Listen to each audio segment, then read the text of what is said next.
Jimmy Hoffa was an enemy of Orthodox society. Teamster leader Jimmy Hoffa threatened John Kennedy, Robert Kennedy, or both.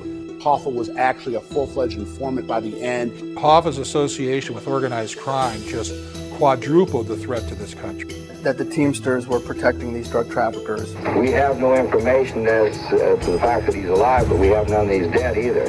More than 200 FBI agents are involved in the search for Hoffa. It is one of the most famous and enduring American mysteries. What happened to Jimmy Hoffa? Hoffa is seen getting into this car, and the car is seen driving away, never to be seen again. Hoffa vanished, and with this disappearance really started the most fascinating mystery in the criminal annals of America.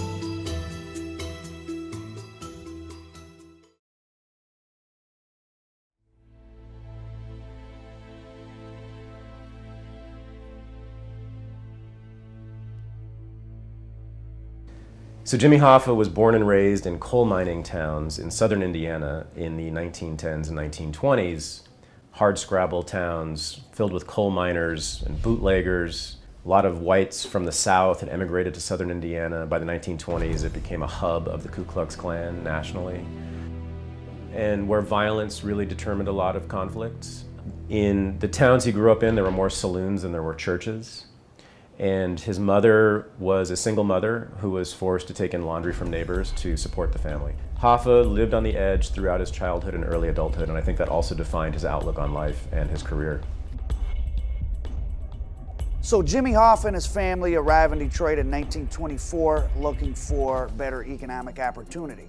Detroit was one of the fastest growing cities in the country. It was also one of the most violent. You had the Italians with several groups, the River Gang, the East Side Gang, the West Side Gang, the Jewish Purple Gang, and then you had other factions such as the Lizard Gang, which was a Polish gang out of Hamtramck. A gangland economic boom that was taking place not just in Detroit but around the country. That was the situation that Hoffa was coming up in as a young man. Then the Depression hit, and it hit Detroit harder than almost anywhere. Half the city was out of work, bread lines in the street. Thousands of people would show up for a single job opening. Hoffa was lucky to get a job as a warehouse worker unloading crates on a dock at Kroger's. He lived in a world in which poverty and unemployment was the norm, and in which violence often determined the outcome of class struggle. In 1932, the very bottom year of the Great Depression, the year of the national crime wave, John Dillinger, Bonnie and Clyde, Jimmy Hoffa was about 19 years old, and he did something pretty amazing. He organized his first strike. I think it's important to see Jimmy Hoffa as always having been an entrepreneur and looking at the labor movement as an entrepreneur. He saw the potential for a strike not as a means to redo the economy or even redo the management of Kroger's, but as a means simply to make higher wages. Workers striking, refusing to work, was leverage for simply economic means. Hoffa was seeing the American system exposed all around him. Wall Street taking advantage of Main Street and the rise of gangsters and bandits. Land speculators, banks, gobbling up land, foreclosing on small farmers. For many people, men like John Dillinger and Al Capone became the heroes. Doing whatever it took to get ahead in life, that was what was important. Jimmy Hoffa is growing up in the Midwest during the Great Depression. He's aware of the outlaw personality. He's part of the community that is marginalized. These communities are responding to people like John Dillinger, Pretty Boy Floyd. So by the time that Jimmy Hoffa becomes involved in labor politics, I mean, this is an important part of his character.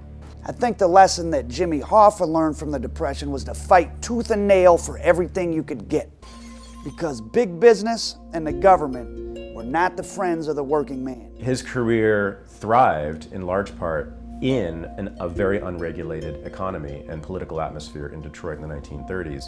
He saw, in fact, that workers could succeed more often than not in that sort of jungle environment. Rum runners and guys who were moving liquor into the country, they needed trucks. The Teamsters were driving those trucks. You've got the nexus right there of the mob, corruption, and laborers. And when Prohibition ends, that connections remain, and it just grows out of that. Often business owners would hire thugs with baseball bats and clubs and sometimes pistols to intimidate or beat union organizers. And quite often those union organizers would fight back with violence as well. And so many of these battles were fought in the streets. Management and ownership, breaking promises and breaking legs, it is morally acceptable to fight fire with fire.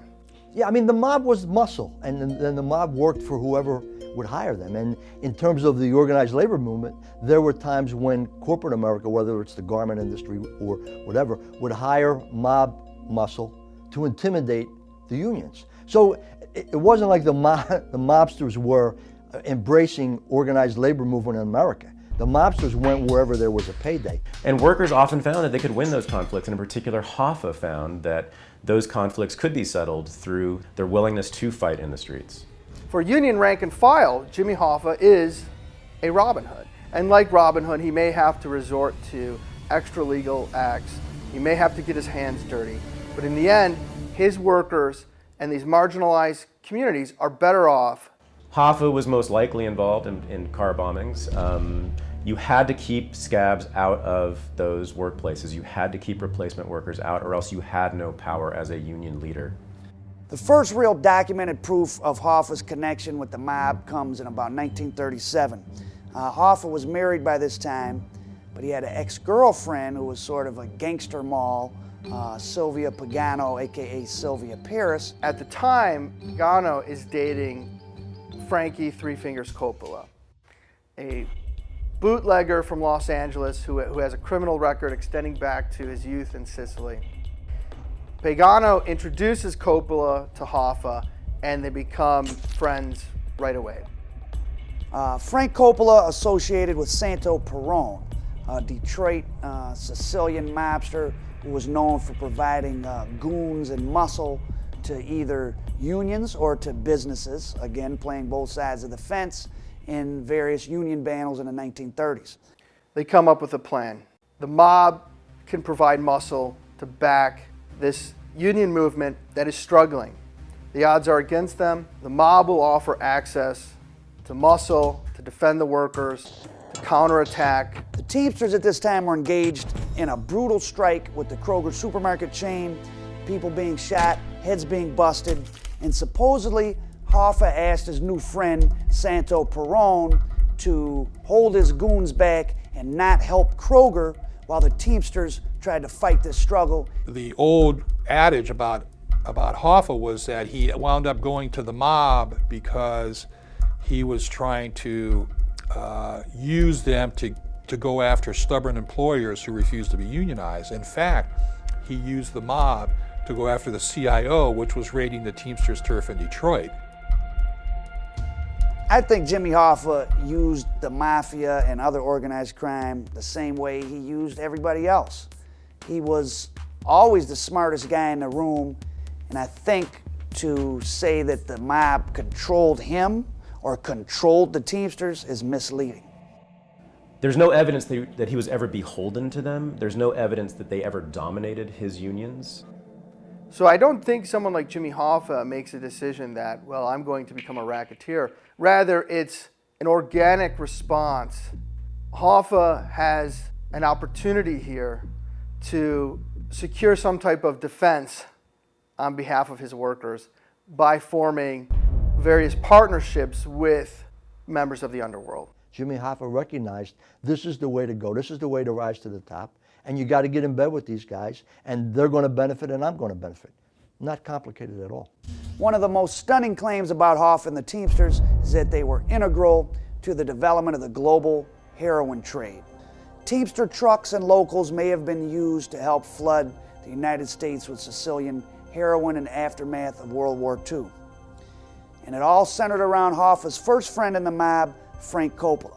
A number of congressional committee reports documented the relationship between Coppola and Hoffa and the Teamsters. Now, Coppola is a really interesting character. He's a bootlegger in Los Angeles.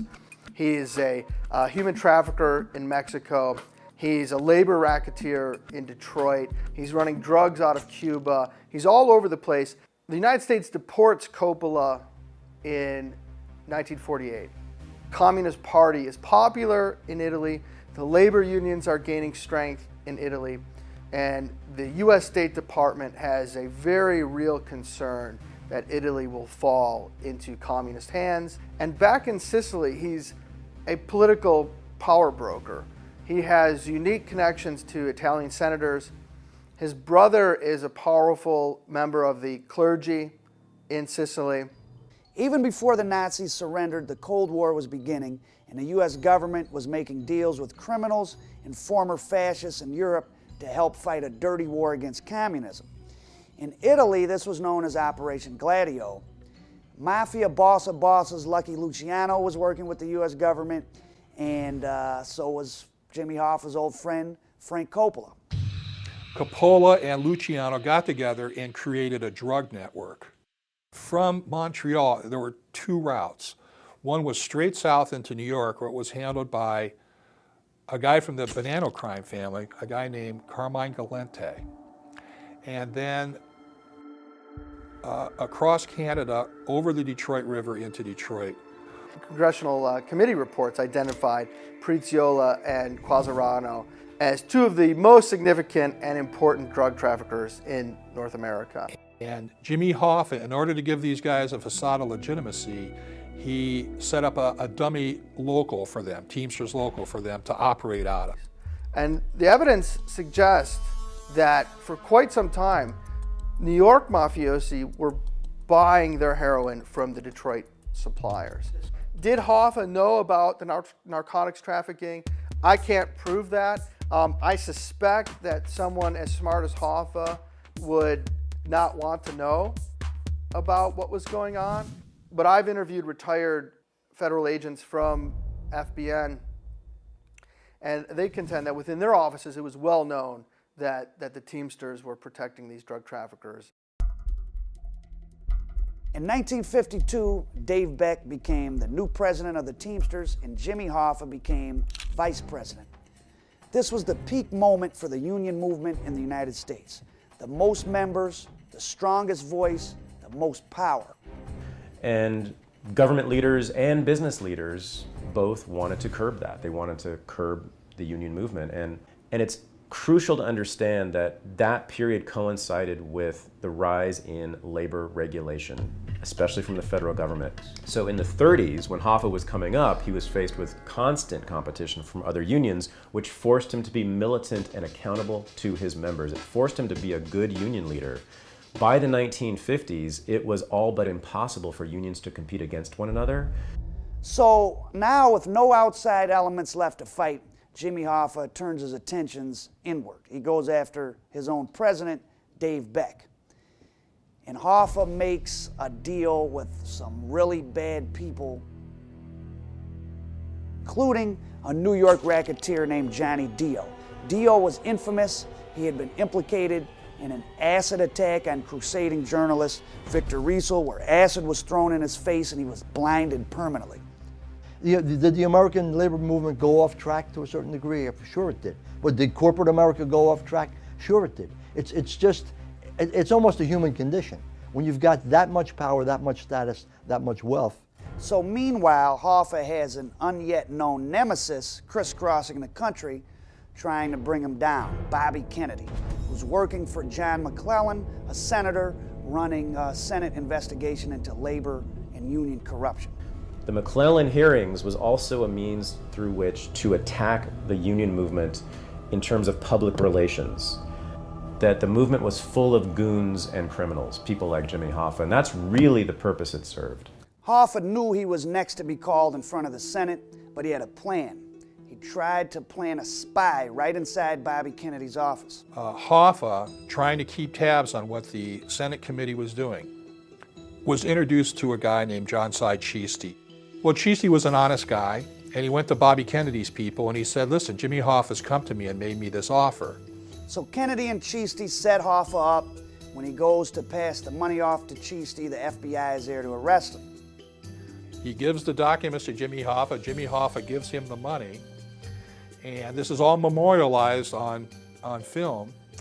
And Hoffa's indicted, charged with extortion. He was represented by Edward Bennett Williams, who was the premier criminal defense attorney in America. He arranged to have, he being Williams, arranged to have Joe Louis sit in the front row, and when the jury selection was going on, he shook hands with Joe Louis, and it's difficult again today to go back to realize what a symbol to the African-American community Joe Louis was in the 50s and the 60s. And this was a carefully orchestrated event to give Jimmy Hoffa some credibility. The jury comes out, and sure enough, Jimmy Hoffa's acquitted. August of '57, fresh off his victory at trial, Jimmy Hoffa is finally called in front of the McClellan Committee on Labor Corruption, and he and Bobby Kennedy go at it. The hatred between Bobby Kennedy and Jimmy Hoffa was of mythical proportions. Kennedy really had a paternalist image of the world. He was a wealthy boy who was raised with this idea of noblesse oblige, the idea that the wealthy are obligated to help their lessers.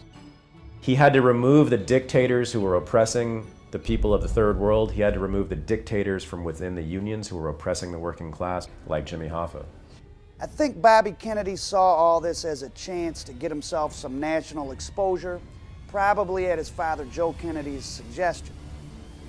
By creating a mythology of Hoffa being so dangerous to America, a tactic he learned at the feet of Joe McCarthy, who was actually a family friend of the Kennedys, he made himself into a hero, protecting America from the bad men like Jimmy Hoffa. Bobby Kennedy thought that Jimmy Hoffa was an enemy of Orthodox society. He believed that with Hoffa having the ability to shut down this country with his control over the trucking union, that he was a national security threat. And he believed that Hoffa's association with organized crime just quadrupled the threat to this country. Consequently, Jimmy Hoffa was a person who had to be stopped. He was also a very Christian man, with the idea that the holy should save and redeem and uplift those who have not been saved. He saw the whole world as a group of people inferior to himself who needed to be raised to his level. I don't think Hoffa ever viewed himself as a racketeer. In fact, to the extent that he acknowledged his relationships with the underworld, he was actually unapologetic about it. Did you say that SOB, I'll break his back? Who? You. Say to who? To anyone. Did you make that statement after these people testified before the committee? Well, whose back were you going to break, Mr. Hoffa? They give his speech. I don't even know who I was talking about, and I don't know what you're talking about. As for Bobby, his father Joe's money and influence were the only reason the Kennedy brothers were such rising stars on the political scene at such a young age. The federal government really had no business in intervening in that, but Bobby Kennedy saw to it anyway, and in many ways, he and the Democratic leadership with the CIO leadership really put a web of constraints around the labor movement that destroyed labor activism. Some of his close associates claim he would write a check to the Boston Archdiocese, say for $1 million. The Archdiocese would take $900,000 in cash from the parishioners' contributions and give it to Kennedy. Kennedy then could write off his $1 million donation, and he had $900,000 in cash to pass around in grease palms to help his two sons get elected. So it must have been a real bitter pill for Jimmy Hoffa to swallow, to sit in front of that Senate committee and be browbeaten by the likes of the son of Joe Kennedy. The hearings eventually ended, and Teamster President Dave Beck got indicted and sent to prison, and Jimmy Hoffa became Teamsters president. So now Jimmy Hoffa has the power, and it's time to pay back the people who helped him get there. And one of the ways he could do that was with the Teamsters Pension Fund, which was operated by a hastily thrown together insurance company called Union Casualty, which was run by a guy named Paul Dorfman and his son Alan Dorfman. Huge amounts of the Las Vegas Strip were financed with loans from the Central State pension fund, which was under the control of Jimmy Hoffa. The Tropicana, the Circus, the Aladdin, Caesar's Palace, the Hacienda, the Stardust, the Fremont. All of them funded with Teamster pension money, and all of them mobbed up. So what gets lost in all of this talk about the Teamsters pensions and how it went to Las Vegas and other mafia endeavors, you know, it's that which is all true. It is also true their pensions were tremendous. They were much higher than they would have been had Hoffa not existed. Even during his corrupt phase, they were getting very wealthy pensions. They were getting wages that were far higher than truck drivers were making 20 years earlier. Nobody in this country respects what's weak. You believe me.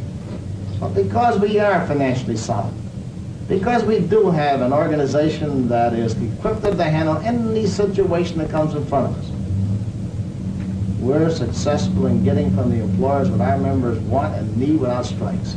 Chicago, Cleveland, Kansas City, they would whack the money up depending on which mob families had a piece of that particular casino.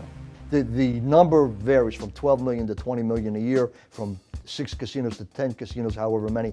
The Jewish Dorfman was a towering figure in organized crime and wasn't afraid of violence. I got an anonymous call to meet a source who was going to give me information about Dorfman. Broad daylight, public place. I didn't even hesitate to go. And I got jumped there, and I got really, it was the worst beating I've ever taken. A lot of them were prosecuted. A lot of the guys who were involved in this were indicted and went to jail. But it was all about cooking the books. The story of Alan Dorfman in Las Vegas was dramatized in Martin Scorsese's movie Casino, and Dorfman himself was gunned down in Chicago in the early 1980s. Here in Chicago this afternoon, Alan Dorfman, a man with reported ties to organized crime and to the Teamsters Union for the past 30 years, was shot to death in what police are describing as a gangland-style execution. Dorfman died here in a suburban Chicago parking lot from as many as 7 .22 caliber gunshot wounds to the head. Dorfman was about to go to prison for his conviction last month in the Teamsters bribery conspiracy trial.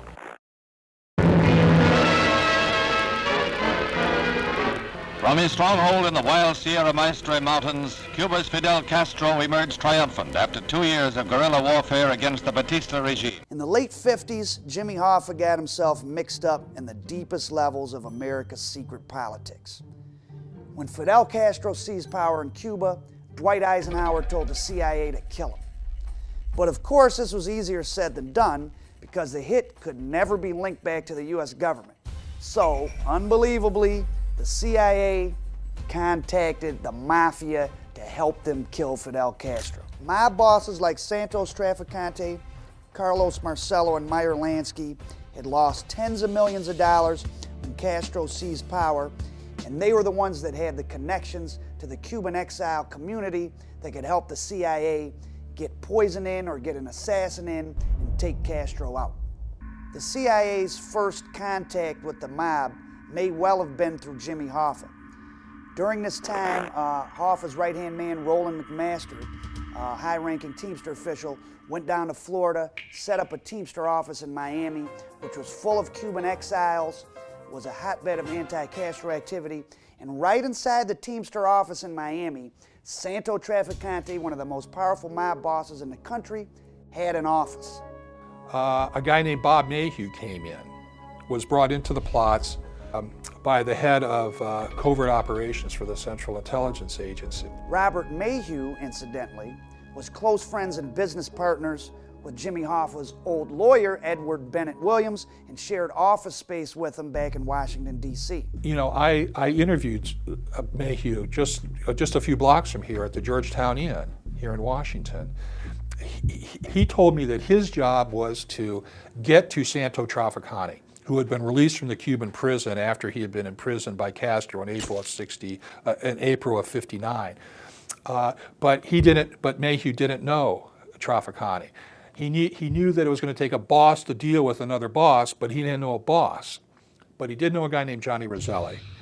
And so Bob Mayhew worked with Johnny Roselli, who brought in, Johnny Roselli was a Chicago gangster, and so he brings in Sam Giancana, who at the time was kind of the acting boss in Chicago, and it was Sam Giancana who brings in Santo Trafficante into what becomes the CIA mafia plots to kill Castro.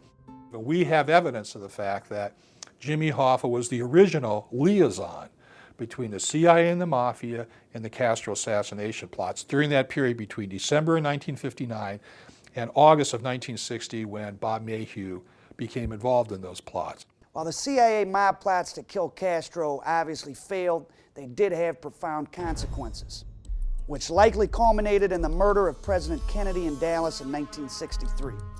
The CIA's bungled maneuvering had created a dangerous nexus of players, ranging from Hoffa and the Teamsters to Cuban dissidents, mob bosses, and fringe characters like Lee Harvey Oswald. So when Bobby Kennedy became Attorney General, he had a hit list of organized crime figures and their associates whom he had targeted for prosecution. And number one on that hit list was Jimmy Hoffa. Dan Moldia wrote the seminal book on Hoffa and the Teamsters right in the immediate aftermath of Hoffa's disappearance. And he's convinced that New Orleans mob boss Carlos Marcello, who'd had his own run-ins with Bobby Kennedy, conspired with Hoffa and others to somehow manipulate Lee Harvey Oswald into killing JFK, and then had Mafia associate Jack Ruby kill Oswald before he could spill the story. He's been shot. He's been shot. Lee Oswald has been shot. That the murder of John Kennedy is a straight mob hit.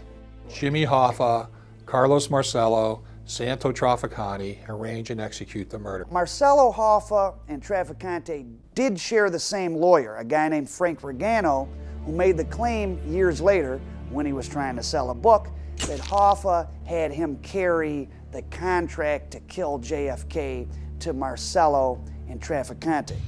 The mob guys were absolutely horrified as to what was going on, saying that they were going to have to go back to Europe just to feed themselves, that Bobby Kennedy was just destroying their businesses, that they would die themselves if they could get rid of Bobby Kennedy as Attorney General.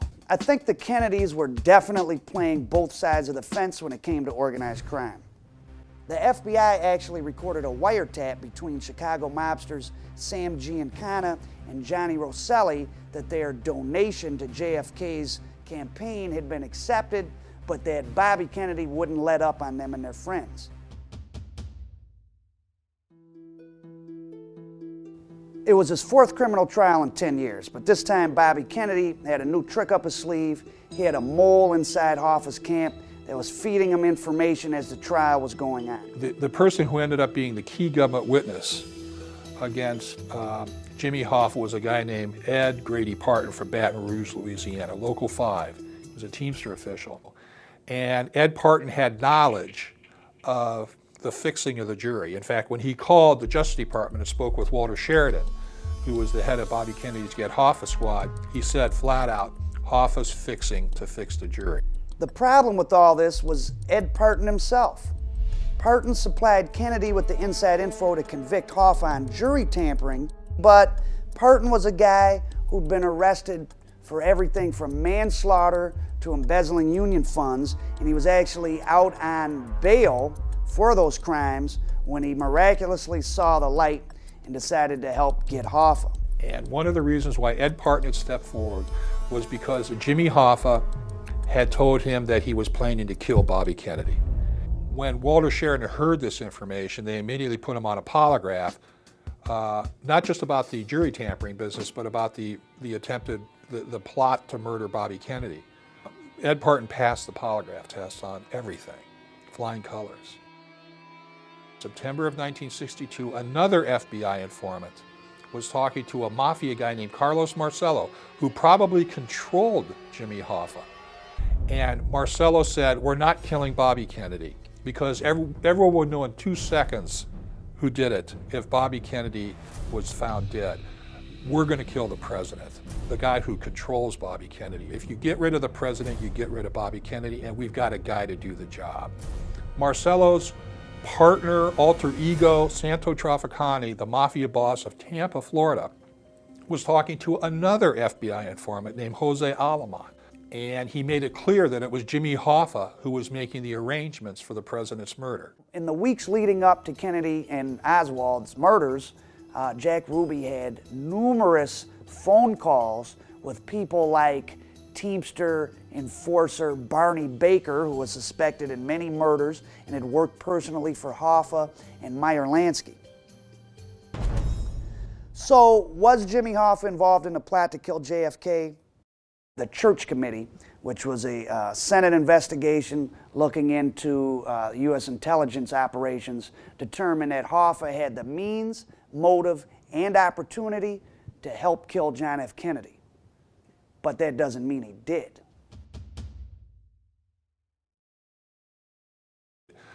It was determined that Hoffa had tampered with a member of the jury. And so he was re-indicted on charges of jury tampering, for which he received an 8-year sentence. He was convicted on a second case in Chicago involving pension fraud, where he received another 5 years. So he was given a 13-year prison sentence.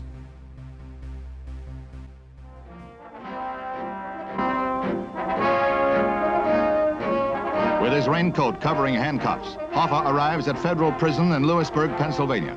He said his attorneys would continue his fight while he's in jail. Parole is possible in 32 months. At $100,000 annually, he's the nation's highest paid prisoner. So Jimmy Hoffa gets sent to Lewisburg Federal Prison. Things get even more complicated for Hoffa there because he's housed with Genovese mob captain Tony Provenzano, who was also the president of a huge Teamster local in New Jersey at the time. And the two of them actually got into a fist fight with Hoffa yelling, "It's guys like you that got me in here in the first place." At the time all this is going on in prison, a national mob war is brewing out in the real world.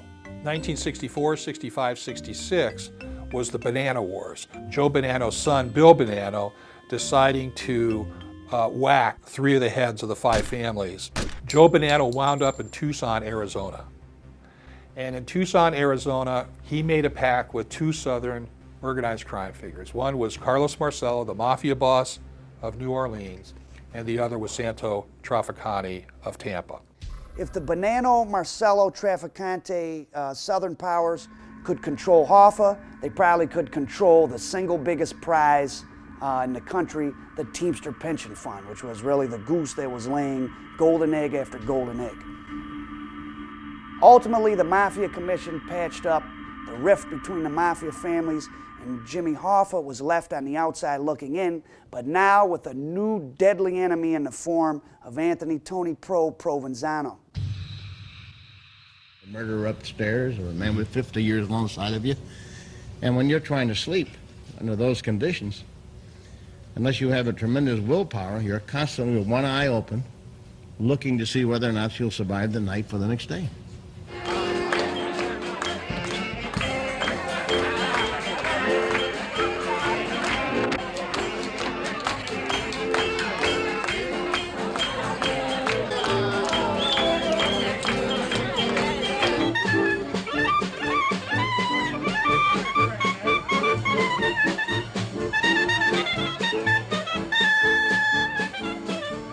From the 1930s through the 1970s, most unions were giving their campaign money to Democrats. Hoffa gave his money to whomever would help the Teamsters and himself. And so sometimes he gave his money to Democrats, sometimes to Republicans. By the early 1970s, when he was in prison, Richard Nixon was president, and it became quite convenient for the Teamster to give money to Nixon and the Republicans, and in exchange, he received a pardon.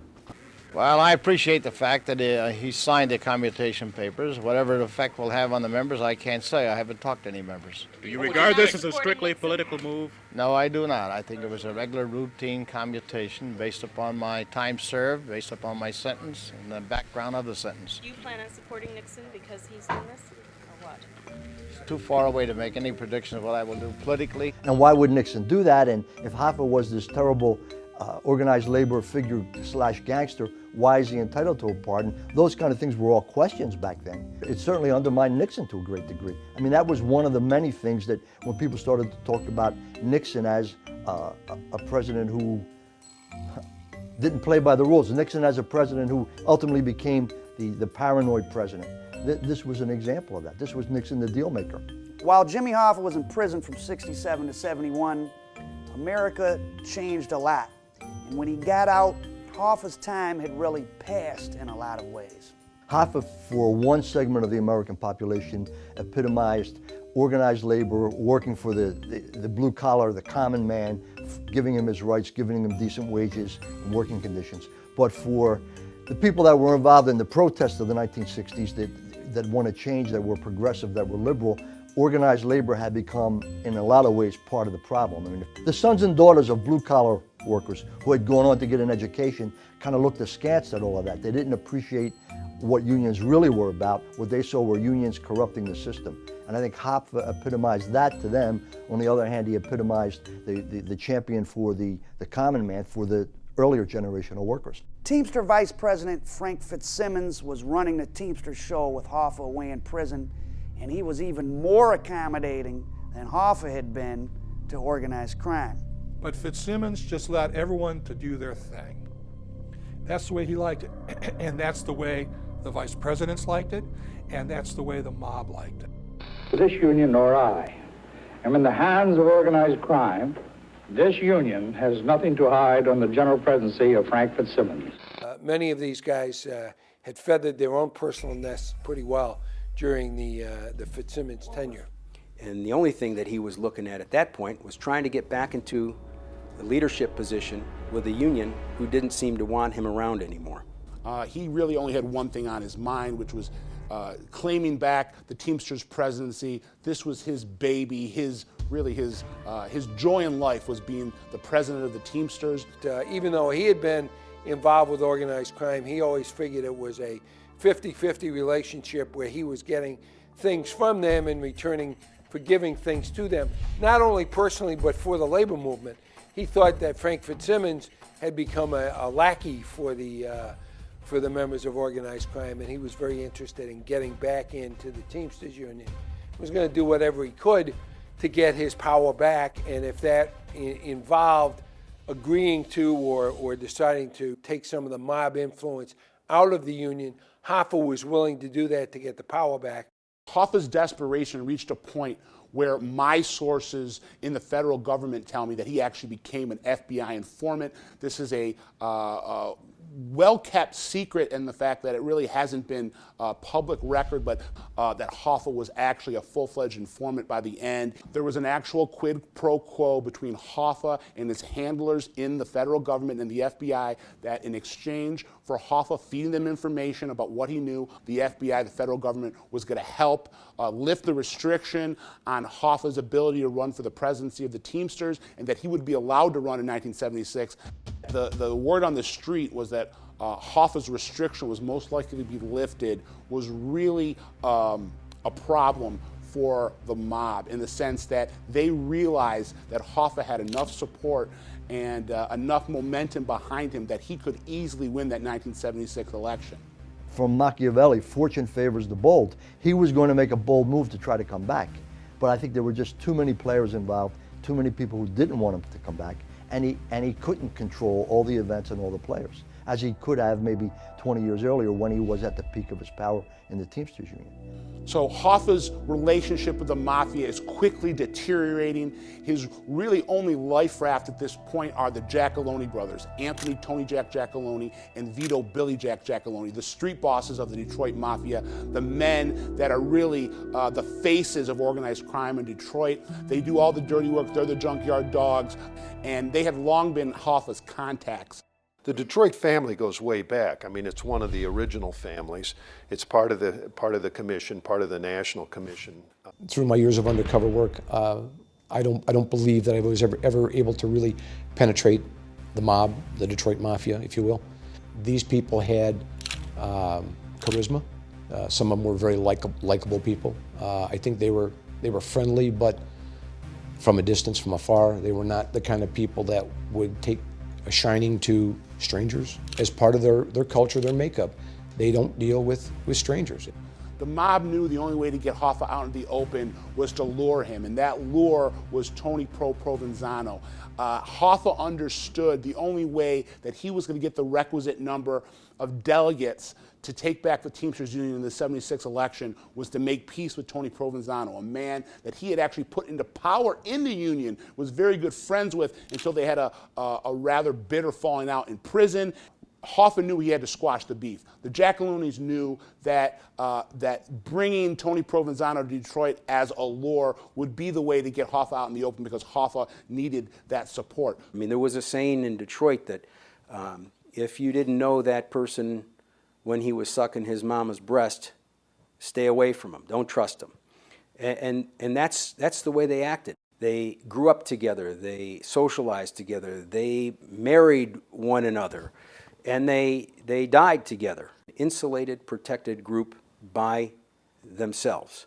It was appropriate in Hoffa's mind that Giacalone would be acting as the go-between. Tony Provenzano's first cousin was Tony Giacalone's wife, where the Giacalone brothers were actually going to his house, I believe, on July 26th and July 27th, trying to, get Hoffa to come out of hiding, if you will. He was very cautious about who he was dealing with out in the public, and they also wanted to ease his worries that he was in danger. Well, in fact, he was in danger, but the Giacalones were playing both sides of the fence at this point, and they arranged a meeting at the Marcus Red Fox for 2 o'clock on July 30th, 1975. Hoffa felt comfortable going to that meeting because he was told that both Tony Giacalone and Lenny Schultz would be at that meeting brokering the deal. Hoffa was willing then to bury the hatchet with Provenzano if Provenzano came to Detroit. The Giacalones convinced Hoffa that Provenzano was coming to Detroit, so they set that meeting for that afternoon. Hoffa lounged around the house for most of that afternoon, for most of that morning. He left around 12:30, stopped in Pontiac at a limo service that was run by a friend of his by the name of Louis Linto. People called him the Pope. He showed up there. Linto was not there, so Hoffa left him a message and took off to the meeting himself, and arrived at the Marcus Red Fox 1:45, 2 o'clock. He waited in the restaurant for around a half hour and realized that he had been stood up. Hoffa was frazzled by this. He was upset. He went across the parking lot to a hardware store and made 2 phone calls. The first was to Louis Linto at that limousine service to tell him that he had been stood up and that he was leaving, that he was upset about it. And then the second was to his wife. At this point, Hoffa is seen walking to his car in the parking lot. It's around 2:45, and he is met by a Mercury Marquis, according to witnesses, was occupied by 3 men. 2 men in the front seat and 1 in the back. Hoffa is seen getting into this car, and the car is seen driving away onto Telegraph Road, never to be seen again. And with this disappearance really started arguably the most fascinating mystery in the criminal annals of America. The most prominent labor leader in America just disappears and nobody saw anything. Even though his wife was concerned and was calling people, nobody was overly concerned about an adult male not coming home at 5, 6, 7, 8 o'clock at night. I mean, that's been known to happen. The Hoffas are reportedly under heavy guard here. But late this afternoon, the family broke its silence and asked for public assistance in the search for Jimmy Hoffa. I have asked anybody who might have information concerning my father's whereabouts to please come forward. Agents in the organized crime units in every major city, but particularly New York, New Jersey, Detroit, Chicago, Boston, were all taking every effort they could to establish any connection or any interaction between the cities. These were almost all face-to-face meetings in private settings. I remember the time period. People were running around with shovels, digging holes in fields all around Metro Detroit. The whole experience when I first got to Detroit is, this is just like the movies. You know, I'd always wanted to be an FBI agent, and now it seemed like you were going from one major case to another.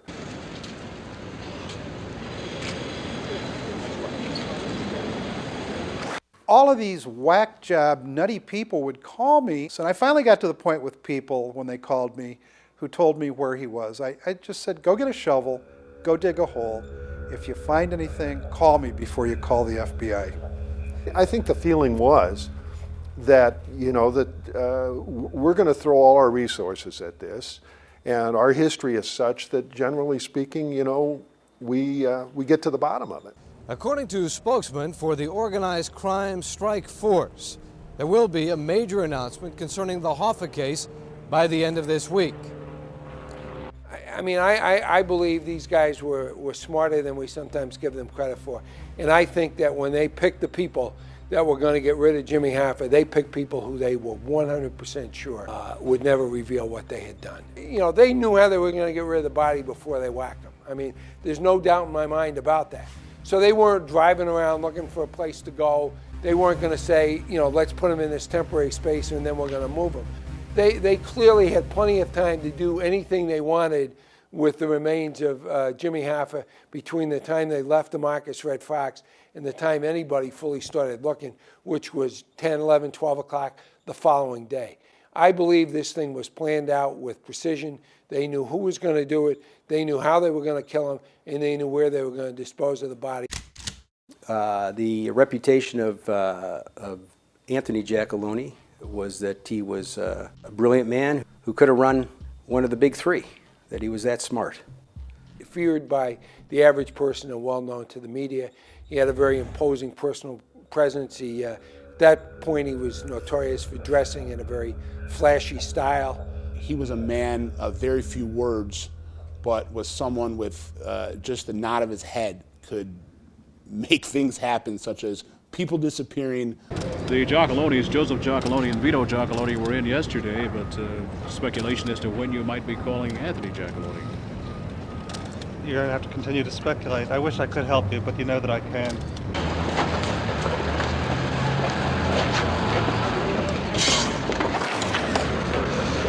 Client bled the trigger out, Mr. Early.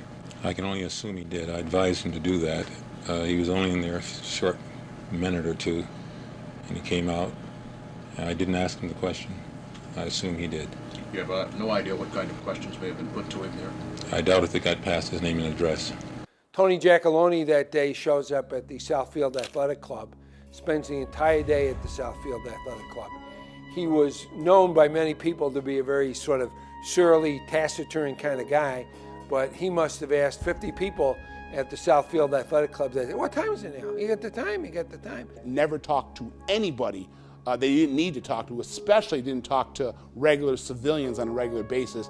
He was going around shaking everyone's hand, asking people what time it was, how their day was going, to establish an alibi for himself. According to FBI surveillance record, Jack Tocco, the acting boss of the Detroit family at that time, came from Macomb County to Oakland County to meet with Giacalone. Giacalone and Tocco were not very close. They did not meet face-to-face very often. The fact that Tocco was coming to Oakland County, coming to South Athletic Club that afternoon, really told the FBI and investigators that something very important had just happened.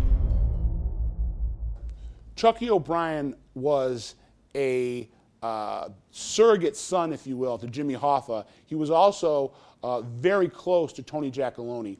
His mother, Sylvia Pagano, was a bit of a gun mole, one of those women that kind of got passed around the mob.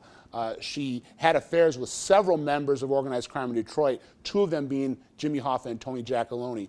He had had a falling out with Jimmy Hoffa and had really aligned with Tony Giacalone. After my client's full cooperation with the Federal Bureau of Investigation, the Michigan State Police, and the Bloomfield Township Police, for a total of nearly 8 hours of intensive interviewing on an entirely voluntary basis, I am surprised and somewhat chagrined, as a matter of fact, that the government now feels compelled to make further inquiry of Mr. O'Brien. Do you expect to see your father again? I'm praying.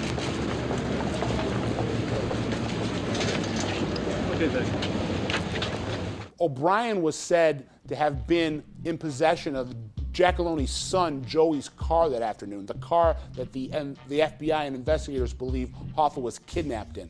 Why was he using a Giacalone kid's car on that particular day? That's always been an issue that fascinated the Bureau and caused them to look into Chucky O'Brien. Now, the issue that I have with that specific allegation is the fact that Hoffa and O'Brien at that time had really been on very, very bad terms. And that Jimmy Hoffa would not feel comfortable getting in a car with Chucky O'Brien. Despite that, there are a lot of people that believe O'Brien was the one that took Hoffa from the Red Fox to the place that he was murdered. I don't think they would have felt comfortable with Chucky O'Brien out there as a guy who could point a finger at them. What worse person could you put in charge of your life and with giving critical information than Chucky O'Brien? Why would they ask to borrow anybody's car? You know, have some guy steal a car and give it to you through 3 layers of removal, and then you pick it up. These guys wouldn't have trouble getting a car. You know, the Hoffa memo says that he was basically incompetent and a liar. Why didn't they kill O'Brien afterward? Why would they leave him alive? Why would they leave any of these guys alive? I don't believe that the organized crime members that set this hit up would use Chucky O'Brien in any way, shape, or form other than very, very menial tasks. And frankly, being the one to drive Hoffa to his murder destination is not a menial task. Tony Pro was a capo in the Genovese crime family. And the Genovese crime family, in my estimation, was the most powerful, the most well-run, and the most organized of the 5 New York families. Tony Pro controlled Teamsters Local 560 out of North Jersey. Today, Provenzano acknowledged Hoffa was an old friend, but he said he hadn't seen him in years and could shed no light on Hoffa's disappearance. Were you supposed to meet with Hoffa today? Nothing. Not whatsoever, no. Did you manage to finish testimony before? Yes, we did. Yes, we did, Woody. Why so brief, sir? It wasn't that brief. No? They asked questions and we gave answers. All this afternoon. I don't believe that we would serve any worthy purpose to discuss out here on the street what transpired in the grand jury room. They have a job to do and they're doing their very best, and we wish them luck. We knew there was an eyewitness who had kind of, but not quite, identified Sal Bergoglio. His problem was that he had read newspaper accounts, and he was, I think he was trying to sort of help the FBI along rather than simply being an untainted witness. But the problem was they didn't know if his information was coming from news reports or whether it was untainted information that he had witnessed. Bergoglio was an old school grizzled gangster that really looked the part and someone that really didn't flash a smile that much. It's a wide belief that Bergoglio and Andretta were sent by Provenzano to Detroit to be his representatives on the Hoffa hit. We knew that a guy named Ralph Picardo was telling the FBI what they knew about Jimmy Hoffa's murder. According to Ralph Picardo, Hoffa stuffed into a 55-gallon drum and shipped via gateway transportation truck to an unknown destination. And this is what the FBI's initial understanding of the case was. So you have Russell Buffalino, who's the acting head of the Genovese crime family. You have Tony Provenzano, who's a capo in the Genovese crime family. And then you have his guys, Sal Bergoglio, Gabe Bergoglio, Tommy Andretta, Stevie Andretta, being the guys who were actually the mechanics in this operation. You know, 2 people can keep a secret if one is dead. There isn't a want or a need for information, then they don't know about it or want to know about it for that very purpose. Does it make any sense that you would carry Jimmy Hoffa around in a 55-gallon barrel when you could just simply take him to central sanitation and dispose of the body? I think that that's where the feds eventually landed on that. And he said, just bottom line, makes no sense at all. You don't kill somebody and then cart their body across country. Nobody in the underworld's going to do that kind of stuff. Well, the next day I pick up the phone, I call Sal Bergoglio up and ask for him at local 560. He gets on the phone, he says, yeah, who's this? And I said, my name's Dan Moldea. And he says, what do you need? And I said, I'm a journalist and I'd like to come and talk to you. He says, well, what do you want to talk about? I said, the Hoffa disappearance. He goes, what makes you think I have anything to say about that? And I said, because, Mr. Bergoglio, you've neither been indicted nor arrested. And the entire world is saying that you killed Jimmy Hoffa. And the government is putting this information out. And I think the government might be violating your civil rights. We are innocent, we're presumed to be innocent, we remain innocent. But you must theorize on why the government's doing this to you. And this goes back to the No, they're a bunch of motherfuckers. The possibility of Hoffa's body being stuffed in a 55-gallon drum, pickled, maybe put in a liquid preservative. Well, now what the hell, would you ever pickle anybody and preserve them? Let's assume, put yourself in the position of the bad guy. And I think if I would you try to preserve them? 2 fellas out of Chicago met their maker through at the expense of, or at the hands of the CIA, because the Roselli and testimony. Giancana? Yeah, Roselli and Giancana. Now, you'd be better off asking the CIA to investigate the FBI, and the FBI to investigate the CIA, and then there you'd have the answer. This guy was a giant. He was a big guy. Had a glass eye, too. One eye would be following you wherever you went, and the other eye was just staring straight at it into the distance. He was a scary guy. McMaster was a larger-than-life character, both physically and story-wise. He was a business agent for the Teamsters. He was involved in union activities, organizing, getting union votes. He probably weighed 300 pounds and was 6'6" or 6'7", huge hands. Personally an intimidating guy, and I think if you wanted to send a message to people to physically intimidate them, Roland McMaster was a guy who, if he showed up at your door, probably generated that kind of reaction. I mean, McMaster was working with Santo Trafficani down in Miami, for sure.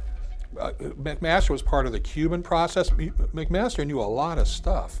A lot of people viewed McMaster as a knuckle dragger. This guy was a sharp guy. I tend to agree with him that Roland McMaster could have played a role in the assassination. He was one of the most trusted non-Italian union, non-mob union members, and someone that had a lot of knowledge of past union mob relationship, union mob wrongdoing. Because I was convinced that Roland McMaster and his zombie stooges who worked for him were somehow involved in Jimmy Hoffa's murder and probably responsible for the disposal of Jimmy Hoffa's body. I believe that. I got a call on that on August 4th, 1975. That's 5 days after Jimmy Hoffa's, and I have not moved from that position since then. Everything I have seen and heard reinforces everything I believe. There was a lot of violence going on in the Teamsters in the months leading up to Hoffa's disappearance. Dan Moldea believes that Roland was involved, deeply involved, and probably knew what happened to Hoffa. Hoffa people being under siege, where their houses were being bombed, their boats were being bombed, you had people being shot. People today don't realize bombings of businesses and union officials' cars and these kinds of things were much more common occurrence. The real action is right here in Detroit. This is where it's all happening. This local 299 violence is a big story, and everybody is ignoring it. He was going after this story full bore.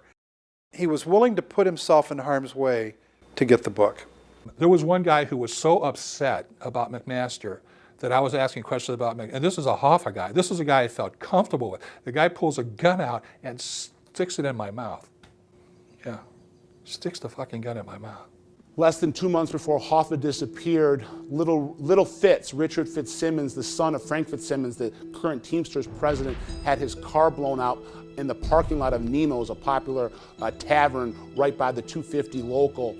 There was a lot of people that believed that Hoffa set that bomb to try to kill Fitz and little Fitz. There are other people that believe that there were actual Teamster goons that set that bomb in that car to make it look like Hoffa was trying to kill the Fitzsimmons and in return would get Hoffa killed. Teamster President Frank Fitzsimmons is now a principal figure in the investigation of the disappearance of James Hoffa.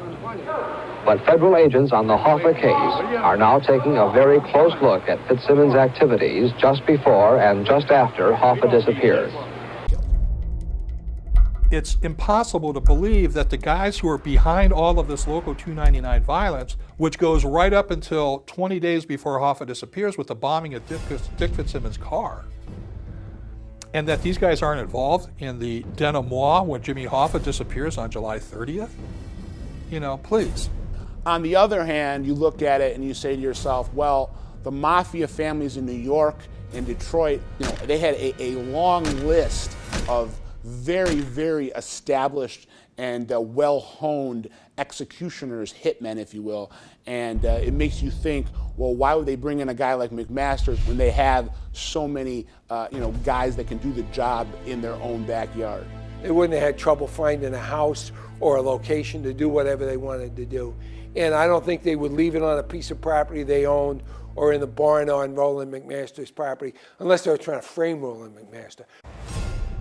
We broke the story yesterday, how Frank Sheeran claims he shot Hoffa 2 times in the back of the head in this house. Sheeran was a Delaware Teamsters Union president, a self-confessed mob hitman, a close friend of Jimmy Hoffa, and the subject of a new book. He says the mob ordered Hoffa's death to prevent him from running for the Teamsters presidency. Frank Sheeran was a high-ranking Union official out of Pennsylvania and Delaware, as well as a high-ranking mob associate that was very close to Russell Bufalino. He was Bufalino's bodyguard and driver.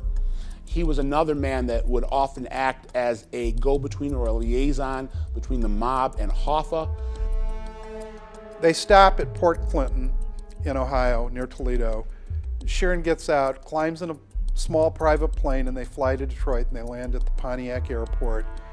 Sheeran gets in a car that's waiting for him, drives to this location, picks up a couple of guys, goes up to the Marcus Red Fox to get Jimmy, bring him back, and Sheeran kills him. But I had a pilot tell me you can't just fly a private plane to Pontiac Metro Airport. You gotta get around the air traffic area. And he found his story to be a little improbable. Or you're going to get somebody like Frank Sheeran, who, also claims to have been involved in the murder of Joey Gallo, and also claims to have provided the guns that were used in the Kennedy assassination. Well, if those things are true, this guy stayed under the radar for a very, very long time, and it's kind of hard to believe. They heard that Sheeran was writing a book, and they wanted to bring me on as a consultant about Sheeran. But then that one fell apart because they just caught him in so many lies.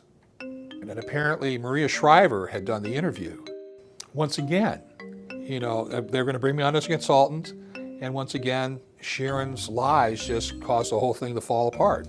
In 2001, he says Sal Bergoglio's the killer. Then 2003, when Dateline NBC calls me, there's one different thing. I said, what's that? He says, Sheeran's now claiming that he is the killer. And I'm going, he's saying himself that he did the job? And he said, yeah. He says, what's more valuable, a book by a guy who was there or a book by a guy who actually pulled the trigger? I don't know. What motivates a guy to make up the story that says he killed Hoffa before he died? Well, these guys don't think the way the rest of us do. I mean, Sheeran was mostly concerned about the money because he was going to die and he was broke and he needed to leave some money to his family. Well, I never bought the Frank Sheeran story. I mean, if you're the mafia, all right, if you're organized crime and you're going to kill a person like Jimmy Hoffa, kidnap and kill him, why would you bring in a guy who's not part of your organization, who's not subject to the rules and discipline, who hasn't agreed to what you believe in? Why would you bring in somebody from the outside?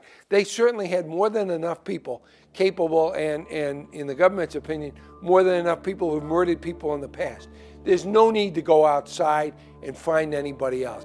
I have a hard time believing his story strictly based on the fact of where he claims the murder took place. He claims it took place off 7 Mile in Detroit on a street named Beaverland, which would be a good 20-25 minute drive from the Marcus Red Fox. And it's a house that he can't source to anybody. He can't claim whose house it was or why they took him there. There was a DNA analysis done of the bloodstains found in the entrance of the house. They proved not to be Hoffa, which was really disappointing to a lot of us because we really wanted to see this thing done once and for all. I personally have a difficult time believing that the mafia would set up the Hoffa hit in any place that wasn't 100% controlled. He thought he was speaking to somebody who was a large-scale Italian drug importer from Europe who came through Canada. And Tony Palazzolo brought the RCMP officer to this sausage factory. And as the RCMP officer described it, it was like a organized crime hall of fame. When he walked in, he saw pictures on the wall of Lucky Luciano, Al Capone. There were crossed shotguns as if they were crossed sabers.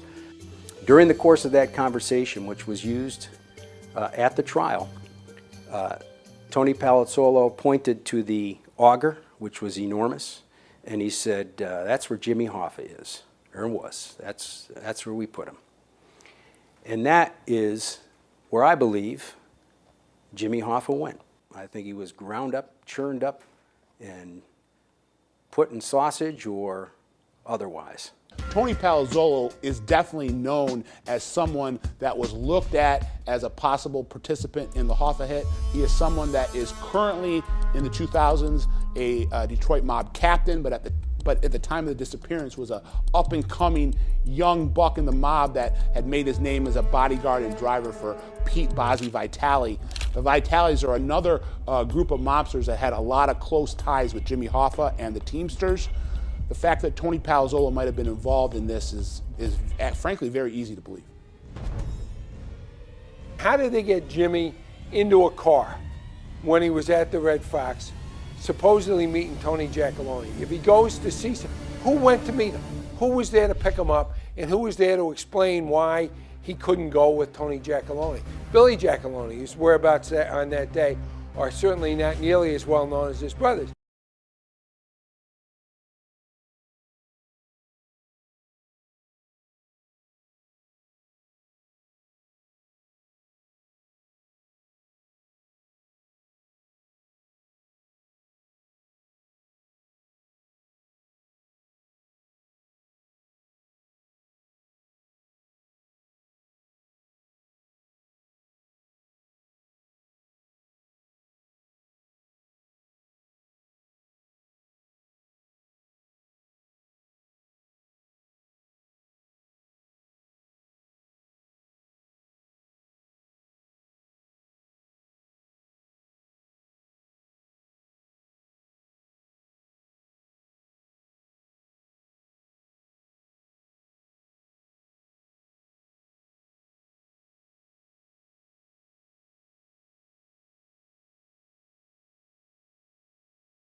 If Billy had said, hey, look, Jimmy, Tony can't make it, he's here or there, you know, let's get in the car.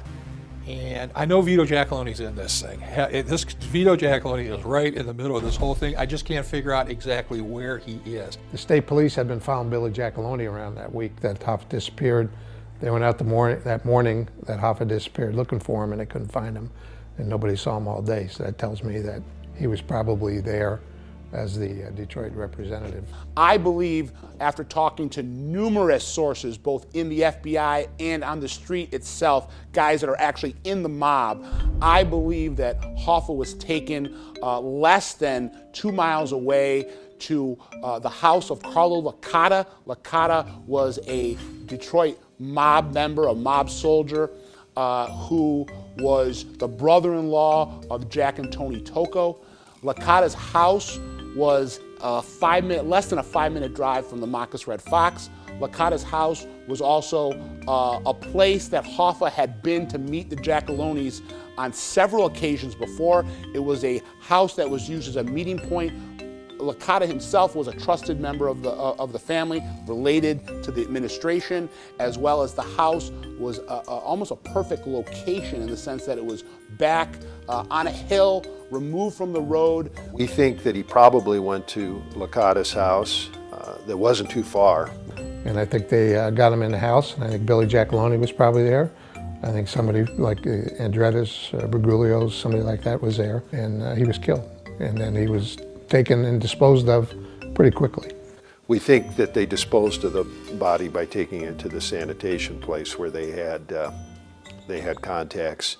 I'm convinced that within a half hour to an hour of Hoffa breathing his last breath, that he was incinerated, that the body ceases to exist, and the ability to get rid of the body was incredible with the Detroit mob in the sense that they had 3 separate sanitation companies, all owned by mob members, and the one that everyone looks at, primarily Central Sanitation, was owned by Jimmy Quasarano, Paul and Peter Vitale, and Carlo Licata. There are a number of people, I think Central Sanitation, the facility, played a role in the disappearance of the body of James Hoffa, and clearly Quasarano and Vitale would have been people because of their equity interest in that company who would have had to be involved in the decision.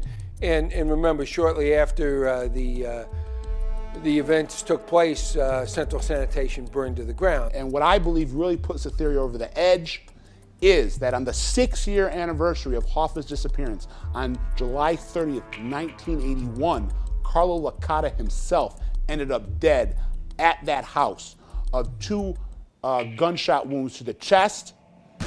It was ruled a suicide, but there are a lot of people, both on the street and in law enforcement, that believe this was anything but a suicide, that this was a message. And obviously Mr. Licata met his demise in not what is generally considered to be a pedestrian manner. Anyone that would even consider giving information about the Hoffa hit, no matter how close they are to the leaders of the mob, they will be sacrificed. The report names Carlos Marcello and Santo Trafficante as the most likely organized crime bosses to have been involved. It provides evidence, some of it inconclusive, that they and Teamster leader Jimmy Hoffa threatened John Kennedy, Robert Kennedy, or both. Further, it suggests associations through which they could have influenced accused assassin Lee Harvey Oswald or Oswald's killer, Jack Ruby. Teamster boss Hoffa threatened John Kennedy, Robert Kennedy, or both. The committee documents still unexplained phone contacts between Hoffa aides and Ruby within a month of the assassination, and says Hoffa had the motive, opportunity, and means to plan the murder. Now, prior to that, there were 2 witnesses who were also subpoenaed to appear before the church committee, Johnny Rosselli and Sam Giancana, and both of whom were executed prior to their testimony. So there's speculation that Jimmy Hoffa would have gone to that committee and would have testified, at least in part truthfully. Certainly clear that those 3 murders were connected. The CIA mafia plots to kill Castro really weren't known until many years later, when Johnny Rosselli started talking, and then the church committee had their hearings, and it was understood that Jimmy Hoffa was cooperating with the church committee. I think that was the culmination and the concern of the people or person who ended Jimmy Hoffa's life, that before that committee, Jimmy Hoffa was going to say something that no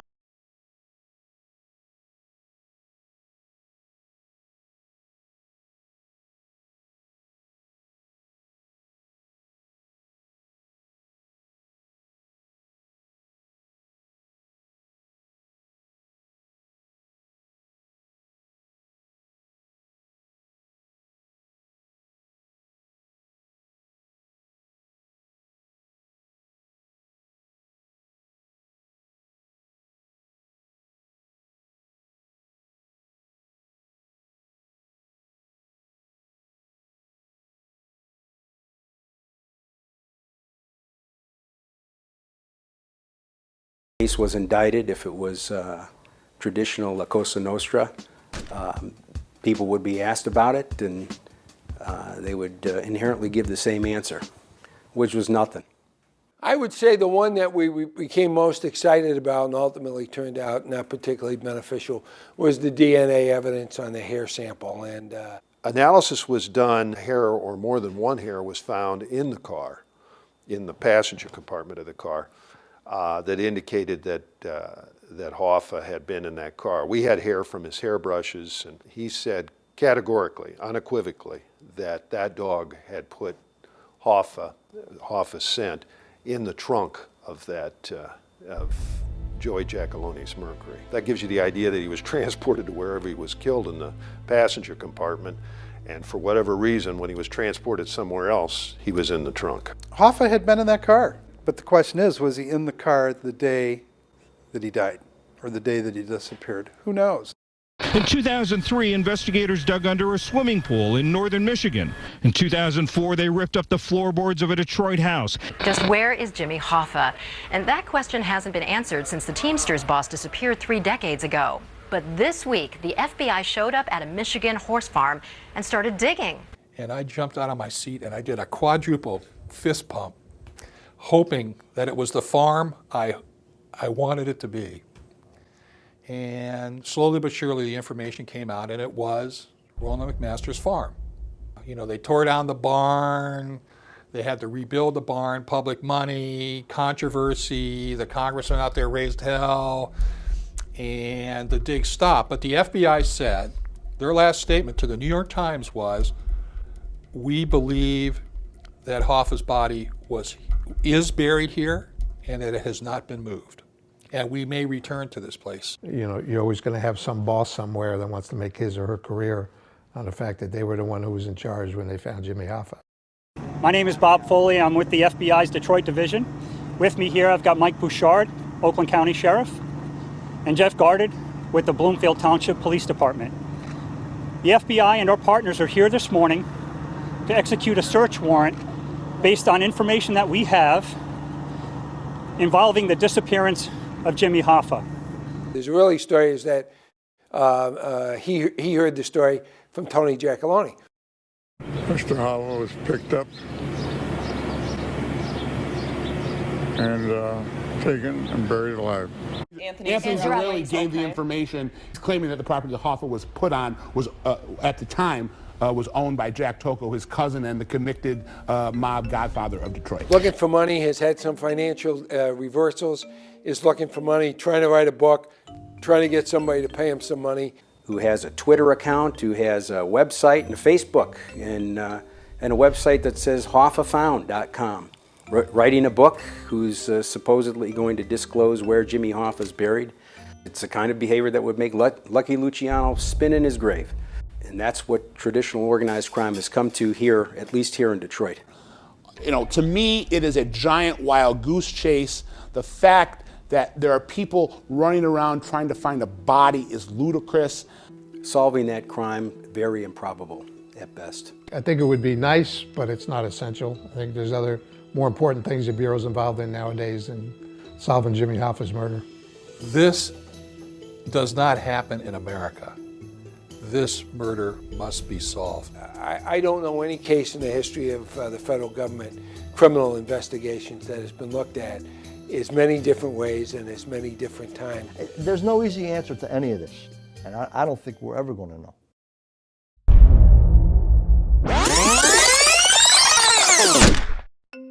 Yeah, I think both the champions of Hoffa and his detractors are wrong. His champions think that he was this great, wonderful, crusading union leader who cared about the working class and his rank and file. I don't see any evidence for that. His detractors see him as this immoral satanic figure who was willing to sell out his members for anything. Hoffa was simply a product of his times. Hoffa was militant because he had to be. Hoffa was able to be militant because he could be. Hoffa was simply interested in advancing himself and his career, in enlarging his power within the union and the labor movement. He had no other motives. He was a product of his times, and that explains why he was who he was. Jimmy Hoffa had outlived his usefulness and he knew too much, so it was just easier to kill him. He had played a very complex game for a long time, and eventually he overplayed his hand, and that was it. Was he a true believer? Because I think early on he was a true believer in terms of workers' rights. It becomes difficult for him to detach from these partnerships that he formed with the underworld. People are coming after him within his own labor movement. The feds are coming after him. I think that's a nice way of thinking about it, a Shakespearean tragedy. How do you navigate through these complicated moral questions? If it wasn't for Jimmy Hoffa and others like him to fight on behalf of workers, there wouldn't have been that huge middle class that girded the country during the so-called golden age of the 50s and 60s. He had to get his hands dirty to do it, and he loved the power and the perks that came with it, but but so do politicians like the Kennedys, and so do the so-called captains of industry who he bandled. He didn't go to an Ivy League college, he wasn't born with connections, but he became one of the most powerful men in the country, one of the most loved men, and one of the most hated. They don't make men like Jimmy Hoffa anymore, at least not in America.